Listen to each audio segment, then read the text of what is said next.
Salam Ika Lemhanas. Stunting adalah gangguan pertumbuhan anak akibat kurangnya asupan gizi dalam jangka panjang. Selain mengakibatkan tinggi badan anak lebih rendah dari anak seusianya, stunting berpotensi memperlambat perkembangan otak, rendahnya kemampuan belajar, dan mudah terserang penyakit kronis. Tahun 2023, prevalensi stunting di Indonesia masih 21,6%, masih melampaui batas yang ditetapkan WHO sebesar 20%. Stunting berdampak besar terhadap ketahanan nasional. Padahal Indonesia merencanakan mencetak generasi cerdas dan sehat untuk mewujudkan Indonesia Emas 2045. Bagaimana Indonesia bisa menjadi negara keempat dengan ekonomi terbesar di dunia di tahun 2050 kalau generasi penerus kita dinyatakan ber-IQ rendah, rata-rata hanya 78,79, masih di bawah Vietnam dan Myanmar. Untuk itulah Ika Channel akan membahas masalah stunting dengan seorang dokter spesialis anak pemerhati masalah stunting, Dr. Theresa Arif SPA. Selamat siang dokter. Selamat siang Mbak Ida. Terima kasih ini sudah hadir di studio Ika Channel. Ya, pemerintah tahun 2024 itu mentargetkan prevalensi Indonesia 14%. Itu lebih rendah, memang 6% di bawah WHO. Nah, ini untuk mencapai mencapai angka ini sudah siapkah? Terima kasih Mbak Ida. Selamat siang Bapak Ibu, para pemirsa sekalian. Jadi gini Mbak, kalau lihat dari kecenderungan angka prevalensi stunting, memang menurut data yang ada kan dari tahun ke tahun memang kita bisa menurun ya, cenderung menurun. Kalau target pemerintah seperti yang Mbak Ida sampaikan tadi, asalkan semua stakeholder terkait bekerja sama, ya, kemudian semua bergerak, terutama sampai di tingkat komunitas dan di tingkat keluarga yang terkecil terkait pemahaman stunting, pencegahan dan deteksi dininya, mestinya bisa ya. Saya yakin sih bisa, asalkan semua mempunyai kepedulian yang sama terhadap masa depan daripada generasi anak-anak kita ke depan ya, itu Mbak. Nah ini dokter juga pemerhati stunting, ini bagaimana kondisi sebenarnya ini anak-anak di balita ya, mungkin yang paling penting adalah 1000 hari dari sejak dikandung itu dok. Ya, jadi angka 21% memang masih di atas angka standar WHO ya, yang mensyaratkan 20% sebagai dikatakan stunting, prevalensi stunting itu tinggi ya kalau masih di atas 20%. Jadi yang tadi sudah saya sampaikan untuk pencegahan dan deteksi dini, memang yang paling penting adalah 1000 hari pertama kehidupan ya, kita kenal di masyarakat 1000 HPK, 1000 hari pertama kehidupan. Itu mulai dari konsepsi ya, dari masa kehamilan sampai usia 1000 hari atau sekitar 2 tahun ya. Jadi pada masa-masa itu adalah masa pertumbuhan manusia yang cepat, yang masuk paling cepat tumbuh kembangnya ya. Jadi apabila ada kegagalan pertumbuhan atau katakanlah perlambatan pertumbuhan saja, misalkan terjadi kenaikan berat badan ya mulai dari masa kandungan maupun setelah lahir, tapi tidak sesuai dengan potensinya atau apalagi gagal tumbuh, dia sedikit banyak akan mempengaruhi perkembangan atau tumbuh kembang ke depannya ya. Dan ini sifatnya irreversible, artinya tidak bisa diperbaiki lagi. Jadi itu tadi pentingnya kesadaran mulai dari persiapan sebelum hamil misalnya ya, terkait pemahaman tentang gizi, pentingnya gizi mulai dari kemudian pada saat kehamilan ya, pentingnya untuk misalnya kontrol teratur, kontrol kehamilan sampai setelah anak itu lahir ya, sampai usia 2 tahun misalnya harus rajin ditimbang, diukur panjang badan, lingkar kepala setiap bulan ya pada saat bayi ya itu bisa di posyandu atau di fasilitas kesehatan lainnya. Jadi di sini juga sekali lagi pentingnya memang fasilitas itu memang ada, tersedia dan mudah dijangkau oleh masyarakat ya. Terus kemudian yang kedua adalah terkait juga masalah sosioekonomi ya dan ketersediaan bahan pangan. Ya, itu Mbak. Nah, ini stunting memang selalu dikaitkan dengan gizi buruk, Pak. Dok, ini sebenarnya perbedaan antara stunting dengan gizi buruk? Ya, jadi kalau stunting itu kan stunt itu artinya kan pendek ya. Jadi stunting yang dimaksud di sini adalah yang terkait dengan malnutrisi ya, dengan kecukupan gizi yang kurang ya. Jadi anak-anak yang stunting adalah anak-anak yang pendek dan mengalami malnutrisi yang kronis ya. Tapi anak-anak yang pendek belum tentu bisa dikatakan stunting ya. Jadi karena penyebab pendek kan macam-macam ya.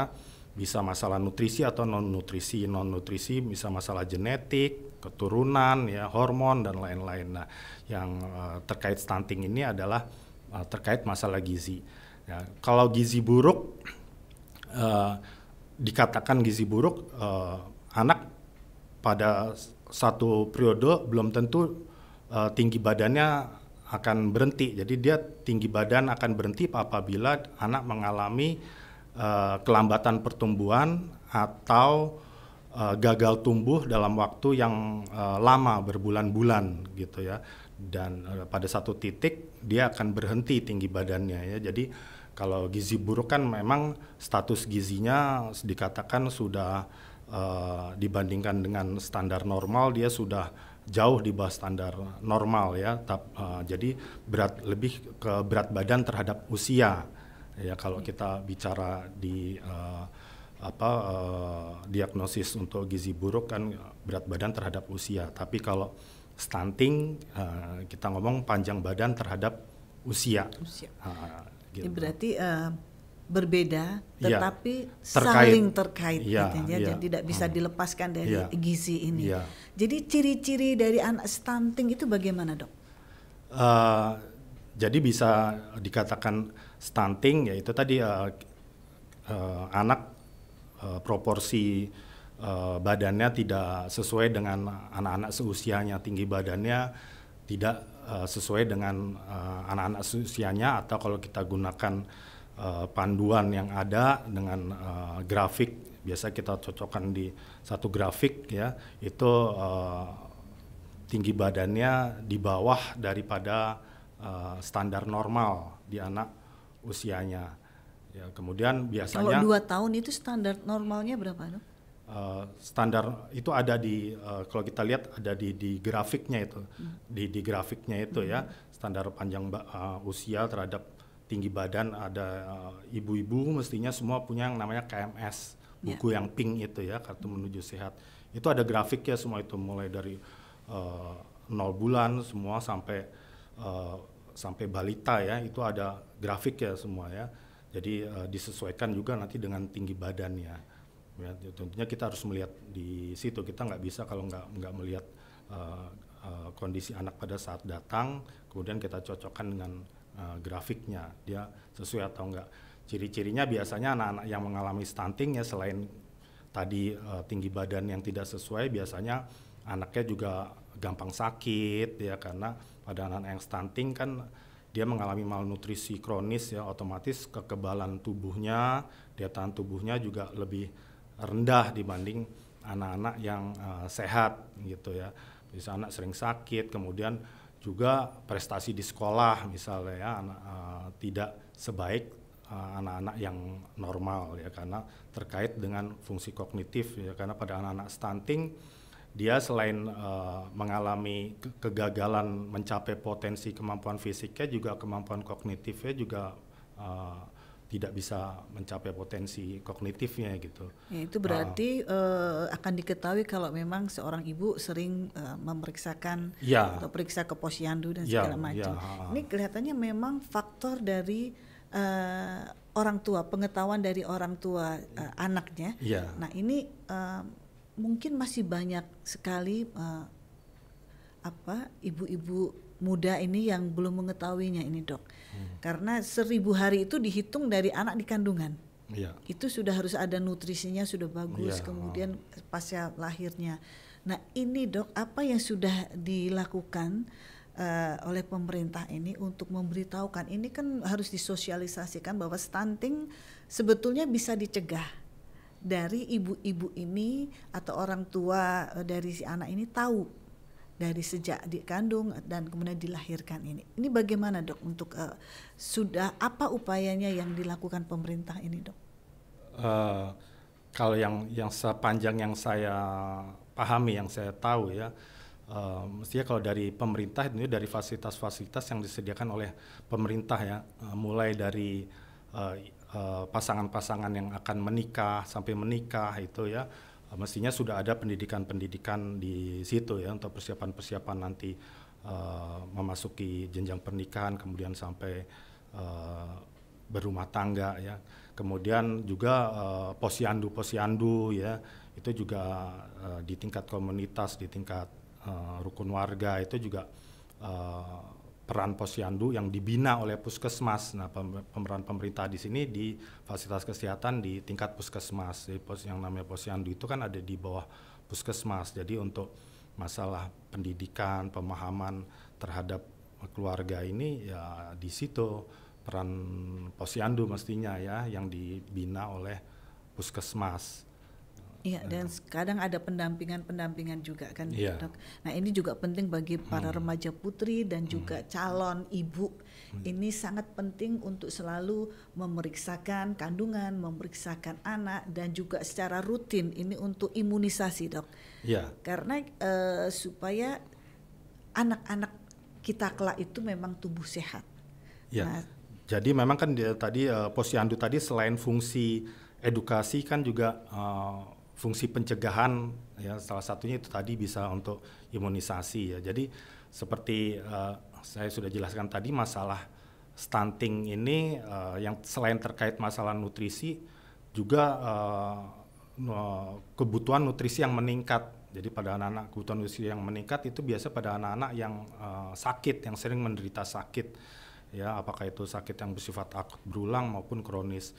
Termasuk di sini penyakit-penyakit yang dapat dicegah dengan imunisasi ya, seperti misalnya TBC, difteri, campak ya, itu merupakan penyakit-penyakit yang dapat dicegah dengan imunisasi. Apabila anak terkena penyakit-penyakit tersebut biasanya cukup berat dan berlangsung lama, sehingga ini kebutuhan nutrisinya akan meningkat dan akan otomatis akan mempengaruhi pertumbuhan dari si anak. Nah, semua itu kan tersedia, sudah tersedia seperti di posyandu, di fasilitas kesehatan, di puskesmas gitu.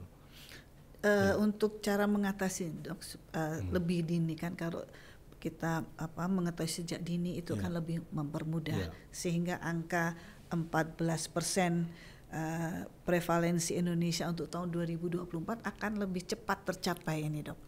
Nah ini sampai apakah sudah sampai di daerah-daerah semua memberikan pengetahuan mengenai stunting ini, Dok? Ya, saya rasa itu peran dari selain dari Kementerian Kesehatan bersama-sama dengan BKKBN ya, itu tentunya terkait stakeholder di daerah ya, dengan pemerintah daerah. Pemerintah daerah tentunya juga pemerintah daerah harus punya kepedulian yang tinggi juga seperti yang ada di pusat, dari pusat. Jadi pentingnya memang untuk pelaksanaan itu saya pikir ya di daerah ya, di pemerintah daerah ya. Nah, apakah masih banyak terjadi di daerah ini, Dok, untuk stunting? Karena kalau angka 21% tadi memang kalau kita lihat prevalensinya itu banyak di daerah-daerah yang agak perifer dan agak tertinggal ya, terkait terutama dengan sosioekonomi, faktor kemiskinan. Berarti di kantong-kantong kemiskinan itu, Dok? Ya itu termasuk yang tinggi prevalensi stunting ya, karena terkait dengan daya beli dan ketersediaan bahan pangan. Ketersediaan bahan pangan di sini yang paling penting adalah kecukupan daripada protein hewani ya. Kalau kita bicara stunting yang paling harus kita perhatikan gizinya adalah ketercukupan protein. Protein dalam hal ini yang terbaik adalah protein hewani. Jadi apa saja itu, Dok? Ya, protein hewani semua yang berasal dari hewan. Tapi kalau kita bicara masalah sosioekonomi, kemiskinan, ya kita harus cari bahan-bahan makanan bersumber hewan yang murah tentunya, yang tentunya bisa dicari di daerah-daerah tersebut terkait dengan budaya setempat. Kita bisa ya kalau di kota-kota atau mungkin kita bisa telur ya, atau di daerah-daerah yang ikan mudah didapat, yaitu kan yang murah ya, atau misalnya di daerah timur misalnya kita kenal dengar ada ulat sagu atau apa, itu kan bisa juga ya. Jadi itu mesti kita perhatikan juga dengan kebiasaan dan budaya lokalnya. Ya. Jadi mungkin ini ibu-ibu muda itu memang harus tahu bagaimana kita memberi asupan gizi kepada anak-anak supaya tidak stunting melalui protein hewani, ada ikan, telur, ayam, daging, disesuaikan saja dengan daerah setempat. Sehingga kalau ini kita harus daging, harus ini kan memang itu sangat mahal juga sekarang. Jadi memang sehingga memang ibu-ibu muda ini yang harus bisa menyesuaikan dan juga memberikan asupan-asupan ini. Kalau dari data ya di negara kita ini dibanding negara-negara tetangga, konsumsi protein hewani di negara kita termasuk masih lebih rendah dibanding negara-negara tetangga. Jadi itu yang harus kesadarannya itu. Ya, baik kesadaran mungkin, atau daya beli, atau mungkin ketersediaan dari bahan-bahan makanan tersebut yang mungkin belum terlalu mudah untuk dijangkau. Berarti gitu. Ini tugas ibu-ibu PKK juga kemudian harus. Makanya tadi kalau di Mbak Ida katakan masalah IQ di negara kita, intelligence quotient yang mungkin masih rendah, itu terkait dengan konsumsi protein hewani yang masih rendah, saya pikir ya. Ya, kita lebih rendah di Vietnam dan Myanmar. Ya, karena memang konsumsi protein hewani kita dibanding Vietnam juga masih rendah ya. Ya, inilah yang kita khawatirkan untuk generasi sampai dengan Indonesia emas itu. Harusnya secara kontinu ini pemerintah, dan itu harus ditegaskan. Nah, ini kalaupun misalnya angka ini 14% sudah tercapai. Ini tentunya kita juga tidak bisa sudah di bawah dari angka WHO. Ini harus terus ini, Dok. Harus terus sampai. Iya, harus terus berkesinambungan, karena kan itu tadi meskipun ada 14%, artinya kan ada 14% dari anak-anak kita yang nanti setelah dewasa dia akan tidak optimal ya, terkait dengan produktivitas, kapasitas kerja, dan juga sosioekonominya. Karena dari banyak penelitian ya, memang yang pada masa kecil yang mengalami stunting, pada saat dewasanya kapasitas kerja dan sosioekonominya biasanya juga rendah gitu. Kemudian menurunkan anak pun juga otomatis kan, otomatis stunting juga. Iya, kalau orang tuanya kapasitas kerjanya sosioekonomi rendah, kan anak-anaknya juga akan mempengaruhi anaknya juga nantinya gitu. Berarti misalnya sudah 1.000 hari, Dok, misalnya sudah 2 tahun, tapi kemudiannya tetap mereka harus dijaga juga sampai 5 tahun, 7 tahun itu. Ya, kalau kita bicara prevalensi stunting itu datanya kan balita ya, jadi masih sampai 5 tahun itu dikatakan masih bisa kita untuk mengejar ketertinggalan itu ya. Iya, ini memang pengetahuan sebetulnya kalau bisa dilihat tuh sederhana. Jadi untuk memberikan pengetahuan kepada masyarakat. Memang kadang itu protein-proteinnya itu yang terlalu mahal. Ada telur, ada susu. Nah, ini. Tapi kalau kita maaf saya potong, Mbak. Tapi kalau kita bicara telur itu termasuk murah mungkin ya dibanding sebatang rokok ya. Mungkin ya. Satu butir telur, Mbak. Tapi kok setiap hari, dan itu satu rumah lumayan juga. Nah, karena berada di kantong-kantong besar. Sehingga kita juga perlu yang ada di daerah, mungkin beternak sendiri, ayam, kemudian seperti lele kan juga mudah. Nah, itu mungkin ya tugas-tugas itulah yang harus kita perhatikan ini sebagai IKAL ini juga harus sampai ke situ, karena kita berkepentingan untuk menjaga ketahanan nasional ini melalui generasi muda ini, Dok. Iya, betul itu. Tadi kan selain masalah kognitif tadi yang saya sampaikan juga kan kemampuan fisiknya juga, potensi kemampuan fisiknya tidak akan tercapai. Jadi kalau kita bicara akan jadi juara dunia misalnya kan, kalau anak-anak kita masih banyak yang stunting, nanti ya potensi kemampuan fisiknya kan juga nggak akan bisa bersaing. Tidak mungkin bisa jadi basket, sepak bola, Iya, kan? jadi kan- Karena ya, kondisi fisiknya. Iya, mungkin kalau angka stunting itu bisa ditekan, kita lebih banyak lagi punya bibit-bibit yang akan bisa jadi juara dunia gitu di sektor olahraga misalnya ya. Gitu. Jadi saling terkait dan ini harus Iya. kita perhatikan sekali ini. Jadi dokter menyarankan awalnya untuk pengetahuan ini, Dok. Iya. Itu dari remaja atau memang dari ibu hamil supaya stunting ini juga sampai mereka dewasa, sampai mereka punya Dari anak ibu itu. hamil. Dari ibu hamil. Dari ibu hamil itu tadi perlunya kontrol teratur pada saat kehamilan ya. Kemudian setelah kelahiran itu tadi sampai bayi kan kita sangat disarankan untuk penimbangan, mengukur berat badan, panjang badan sebulan sekali kan, sekaligus penimbangan sekaligus imunisasi kan pada saat bayi. Kemudian setelah umur 1 tahun disarankan 3 bulan sekali untuk ke posyandu tadi ya. Nah, di daerah-daerah kantong kemiskinan ini, Dok, itu semua sudah tersedia, Dok, fasilitas itu. Ada mungkin posyandu, puskesmas, segala macamnya. Untuk itu saya mungkin saya belum bisa bicara karena itu di daerah masing-masing berbeda-beda ya.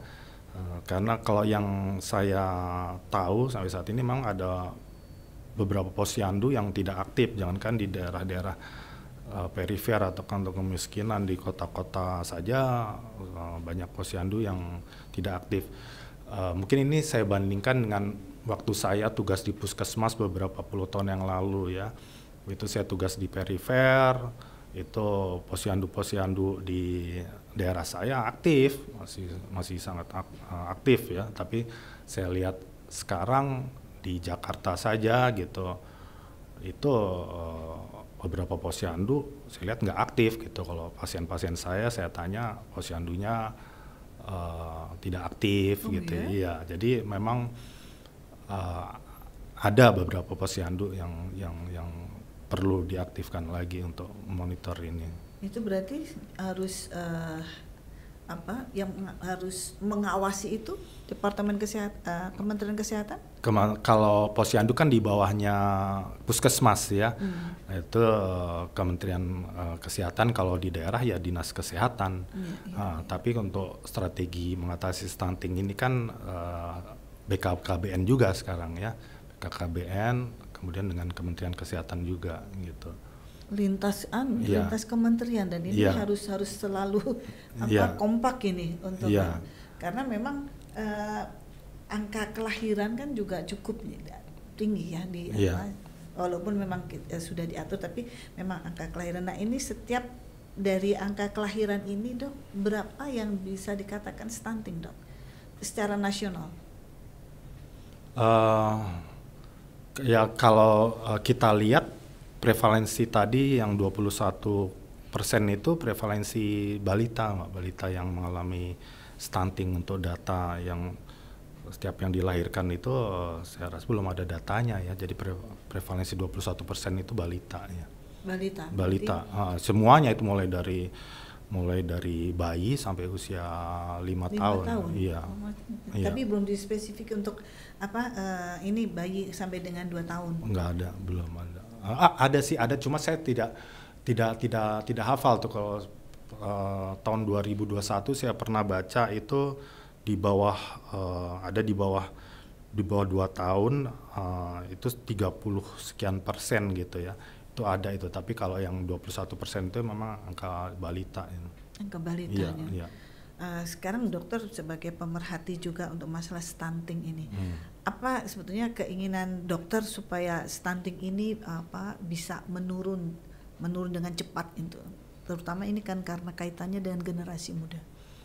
Ya, kalau kita sebagai dokter sih tentunya uh, tidak pernah lelah untuk selalu mengedukasi pasien-pasien kita, terutama pasien-pasien yang beresiko mengalami stunting ya.